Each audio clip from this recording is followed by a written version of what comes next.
Good afternoon, students. We'll be starting with our chapter 17 of the last unit, and the chapter name is Information Security Environment in India.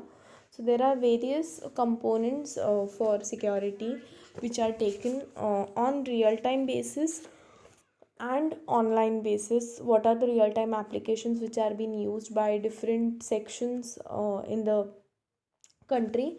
All such things are there in this chapter. So real time applications, and what is the difference between online and real time applications, that is also being specified here. So moving on the first topic of this chapter, that is real time application. So what is basically real time application? A real time application is an application program that functions within a time frame that the user senses as immediate or current. The latency must be less than a defined value, usually measures in seconds. Whether or not a given application qualifies an RTA depends on the worst case execution time. The maximum length of time defined task or set of tasks requires on a given hardware platform. The use of RTAs is called as real time computing. Means, and real time application is an application program which is working in a given span of time, and it will process for that particular real time basis only. That is, real time frame is being given to you, that is 1 hour, 2 hours, like your examination period. If you have an online exam, what is being given to you? You have been given a time frame, that is, a clock is running behind that program, that after 1 hour this program will get closed. Likewise, the latency must be less than defined value, usually measures in seconds. So each and every second is being counted, so that the once the time completion is done, that work is stopped. Whether or not given application qualifies an RTA depends on the worst case execution time. So WCET, if that work is completed or not, it depends on totally the worst case execution time. The maximum length of time defined for a task or set of tasks requires given hardware platform. So whatever hardware platform they are providing, on that basis the time is being specified. The use of RTA, that is real time application, the use of RTAs is called real time computing. It is called as RTC, real time computing, that is actual time configuration, or we can say real time assessment has been going on to capture the time as well as the work done. So when we are talking about real time RTAs, that is applications, examples of RTAs include video conference applications. So video conference applications are real time face to face conferencing or talking is been going on. Next is VoIP, that is voice over internet protocol, like you have voice calls now, voice mails now. Next is online gaming, community storage solutions, that is your drive, cloud computing, everything.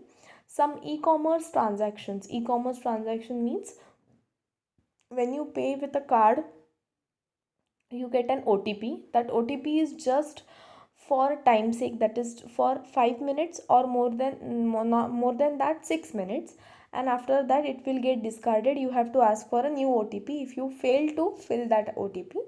Likewise, then chatting, your normal chatting is also real time basis. It shows you time, date, everything. Instant messaging app, that also captures using your real time only. Software developers employ MDD, that is model driven development, to obtain optimum RTA performance, as well as what they can conclude is they can conclude with the MDD, that is unified modeling language. So they are using for RTA or UML, unified modeling language, for specification. MDD allows people to work together on a project even if their experience levels vary. So MDD, what model driven, what they do, they take a bunch of people so that different ideas can be merged together, so that work can be done faster, or at a very experienced level work can vary, or different constraints can be put out. UML is a standard notation for modeling. So for real time basis unified modeling language is being the most specification which is being used for object oriented designs. Object oriented means where bunch of different objects are being joined together. Next is difference between real time and online. So when we are talking about online business, online means that the visitor of the website is able to use the functions that are offered through same website. So every time online, what is giving you online is the same products are available on the website. Person can go anytime and go and check, surf.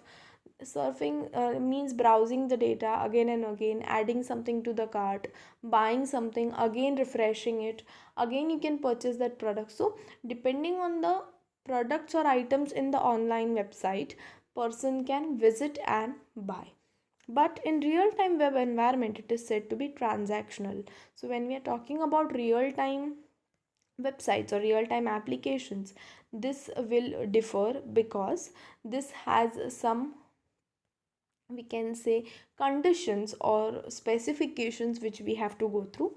Every action through the website is managed as a transaction in which there are two sides, a user and or visitor enters data and the system responds with immediate feedback.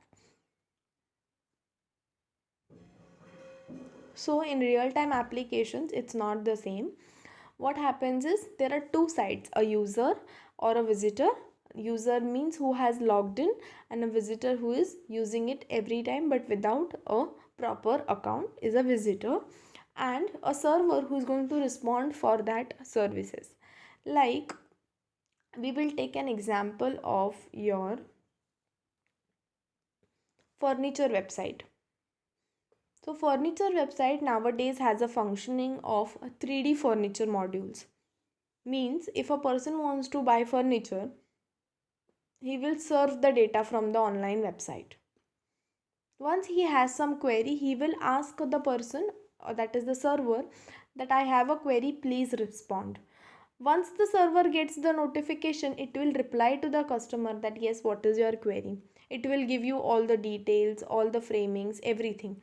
Now the user wants a 3D module of the furniture, that how it fits to my corner or my house in which format. So that can also be provided by the server with a 3D modulation. So these all things on real time basis are called as real time applications. Means they provide you with facilities and a request respond process is being going on. So next is difference between real time processing and batch processing. So the next one is real time and batch. First one was real time and online. So when we are talking about real time, as I said, real time environment is data processing that occurs on the as the user enters the data or a command. Batch processing involves execution of jobs at the same time. The main difference is that administrators can postpone batch processes while real time processes must occur as soon as possible. Now batch is what? Suppose I say sybms batch. Batch means when where all 40 people are there. Now they are arranged according to their roll numbers. Likewise, when I say real time admissions, so I do not know how many students are there in the batch. So what I will do, on real time basis, whichever student comes for me to for the admission, to me for the admission, I will take that person's admission and I'll keep it aside. Afterwards, I will sort everything according to the batch. So this is the difference what I am having. When I'm going with the batch processing, administrator can make the, what you say, processing wait and take according or postpone it also. But in real time, the administrator cannot do this. As soon as the request comes, he has to reply or the server has to reply. So what are the constraints which are going through this batch processing and real time? Time frame. So when we are talking about time frame, in batch it is not decided. It is called the response time in batch processing, but in real time systems have predictable response times. So in predictable means in 1 hour this session is going to end up. But in batch processing, each and every batch is being arranged one after the other. That is, processes are arranged one after the other. So batch processing response time is not calculated properly, but here it has a constituted, that is a predictable response time. Second one is deadlines. Now when we are talking about deadlines, what are the deadlines? A hard real time system is one which the failure to meet even one deadline indicates a complete system failure. So deadlines, in deadline, if the system fails to do the processing, then it can be called as a system failure if the conditions or deadlines are not met in real time system. With soft real time, missing a deadline indicates that the system is not working at its peak. In batch processing systems, missed deadlines might mean that the computer needs more processing capacity to finish the task. So it's vice versa, that if in real time deadlines are not met, then what happens? People say that there is a system failure. But if this occurs in your batch processing system, that time what will the computer think? The computer or the user will think that the system has been required more processes to complete the task, so we will provide it, so it can take more time to complete, so deadline is extended. Third one is embedded. So when we are talking about embedded means join. Real time systems are usually reactive, meaning they have based on the conditions of the environment.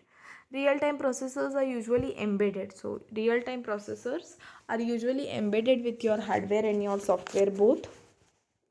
So for example, a digital thermometer might have real time processor embedded in thermometer that gives a continuously correct temperature. Batch processors are usually a part of larger computer systems. So batch processors are not concerned with the embedded systems.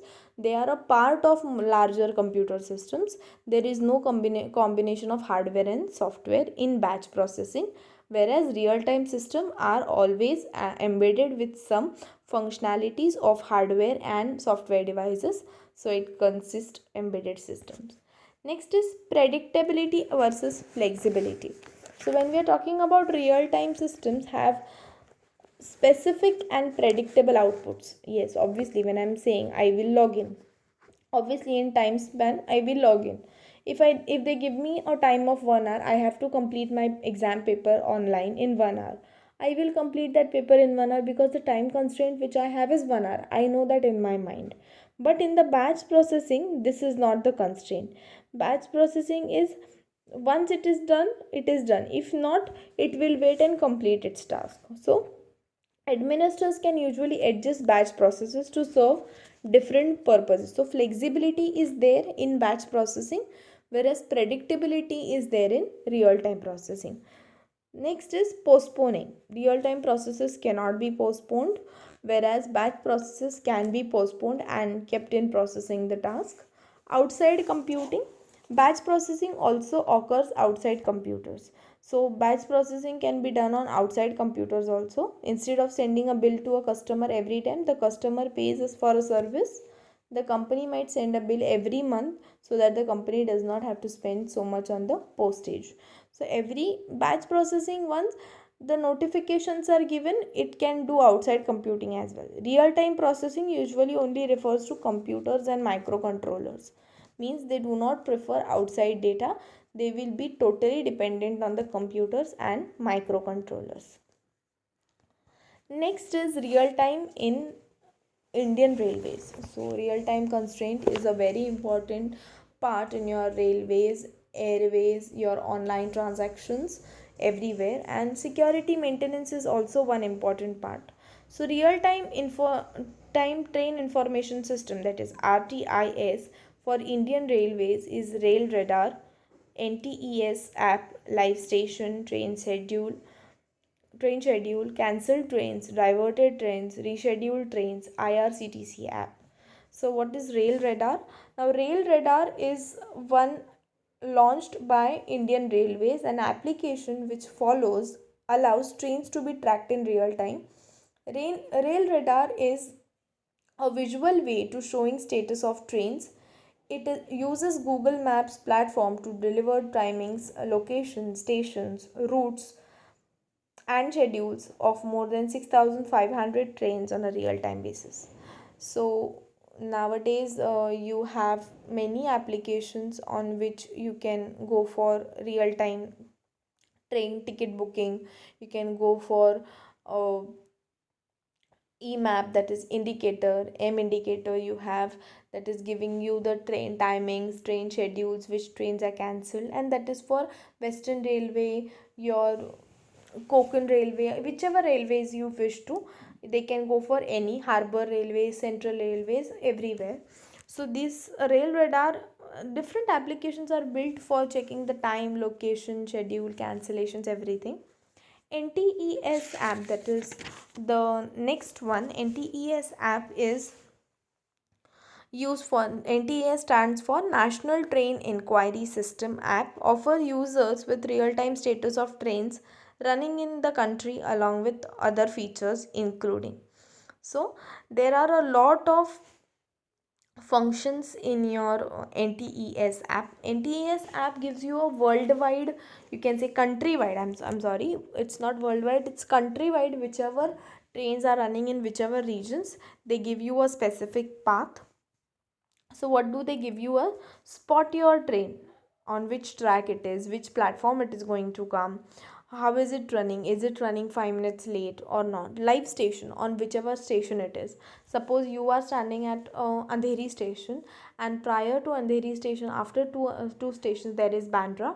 So if it is at Bandra, it will show you a live station, it is in Bandra, it will reach here in within 7 to 8 minutes. Time schedule, that is train schedule.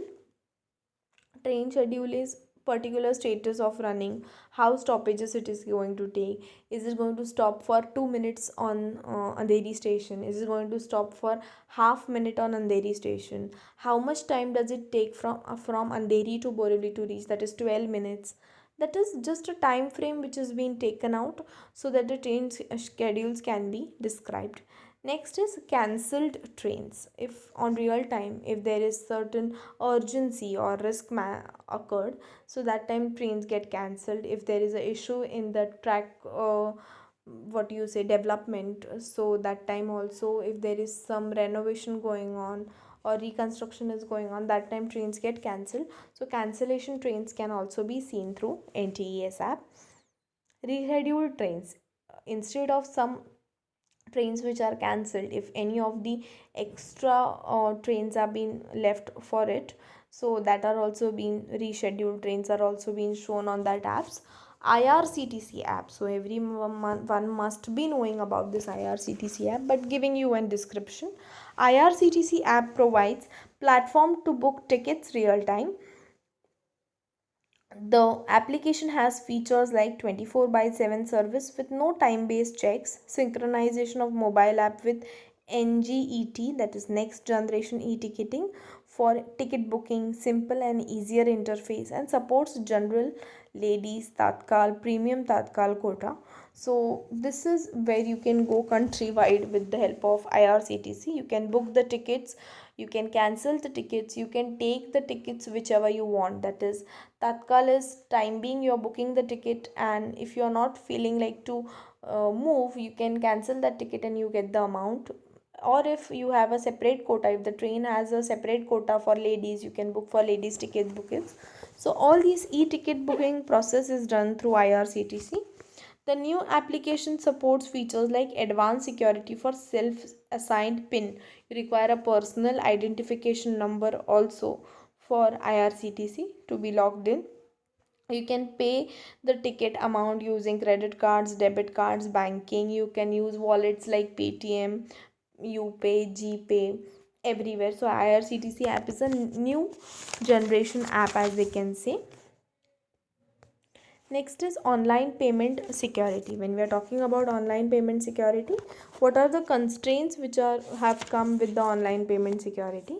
Although most forms of online payment are relatively secure, people try most nowadays with this hike in the technology that there is certain security which is being maintained when you go for an online transaction or an online certification. For that, precautions are necessary. Because we are going online, we require certain things to be taken precautious about our side, and rather than going depending on somebody else.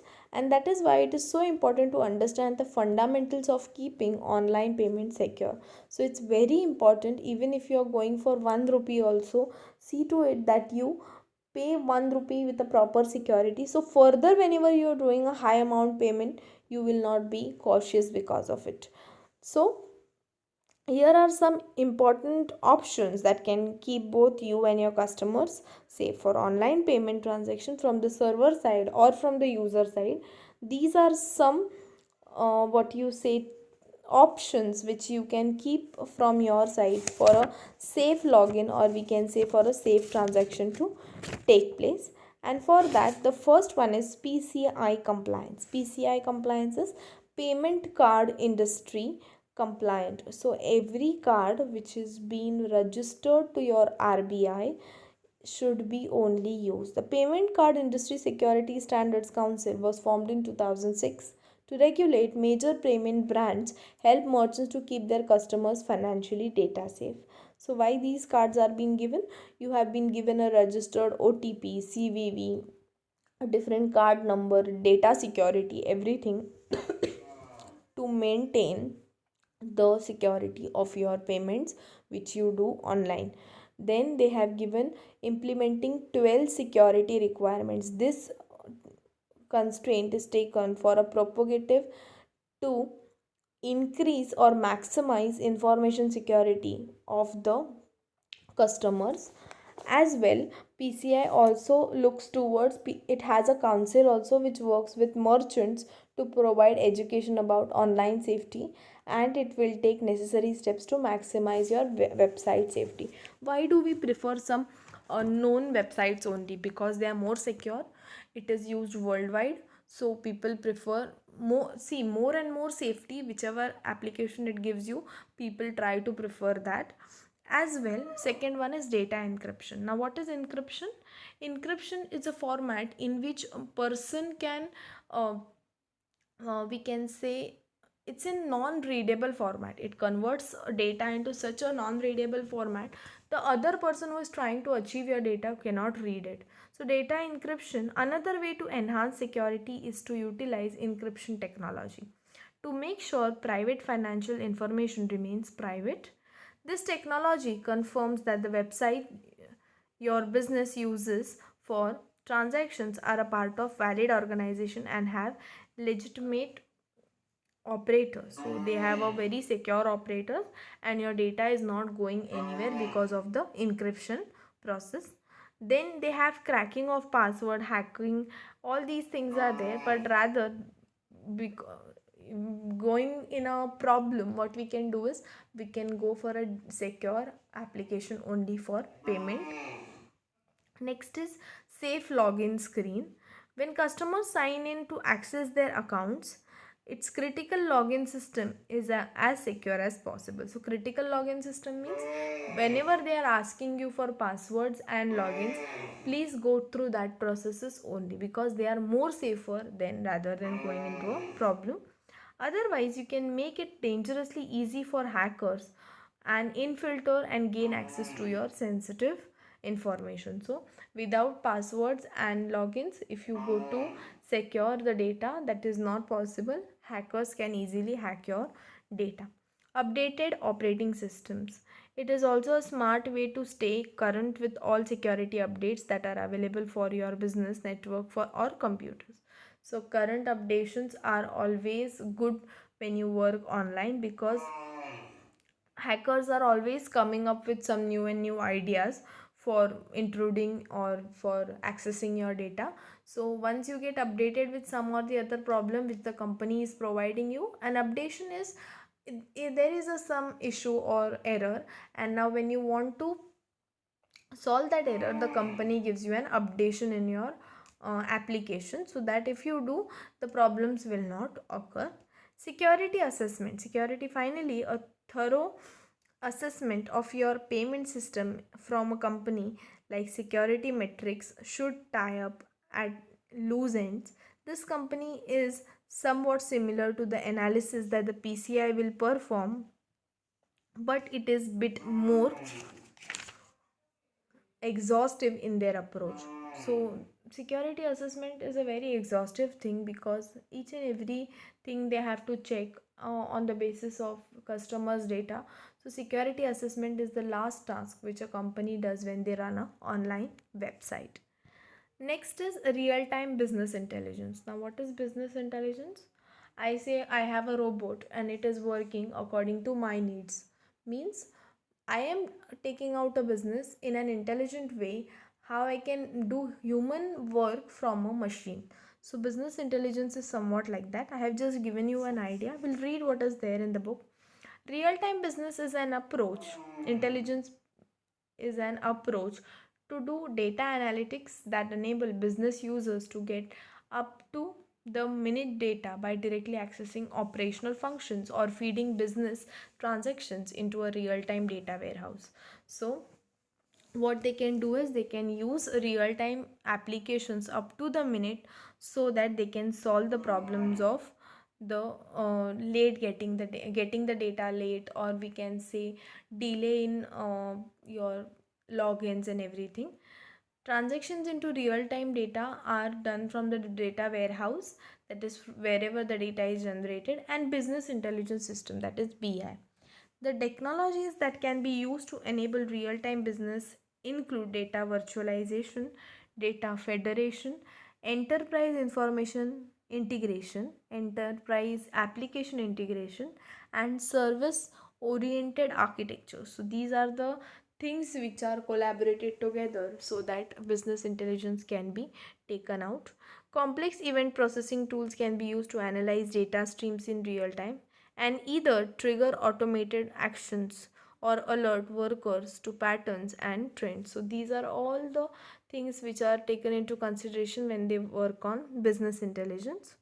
Real time business can help to support instant decision making. Instant decision making and changes can be done. Next is security in cross border transactions. So cross border transaction is, why do we require cross borders? That is, when I say I am using credit card is giving me an OTP, so that is a cross border transaction which I am doing, and for that encryption, data security is more important.